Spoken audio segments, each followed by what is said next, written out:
আমাদের আগের ভিডিওর মধ্যে দেখতে পাচ্ছিলেন যে আমাদের কতগুলো বাচ্চা খাইছে, বাচ্চা মারা গেছিল।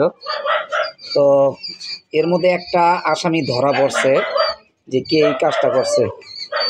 তো আপনারা দেখতে থাকুন যে আমাদের বাচ্চাগুলো কে মারছে। এই যে ওর দেখেন আসামিরা আমরা আটকাইছি, হাত পা টানা দিয়ে বান্ধিছি। আসামিরা একটু উত্তম মাধ্যম দেওয়া হয়েছে, এই কারণে আসামি একটু দুর্বল হয়ে গেছে। দেখেন এই আসামি আসামি লড়তেছে না কেন, বেশি উত্তম মাধ্যম খাইছে তো একটু ধোলাই খাইছে। এই যে আসামির চেহারাটা দেখেন আপনারা, দেখছেন? এই যে আসামি লড়তেছে।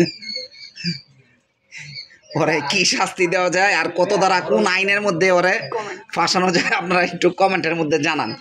দেখেন আসামির চেহারাটা কি, এই যে আসামির চেহারাটা দেখেন, হ্যাঁ দেখছেন কি চেহারাটা নিয়ে আইছে।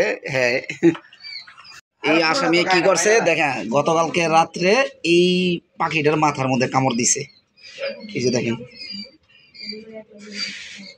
এই কারণে আজকে আসামিটা ধরা পড়ছে।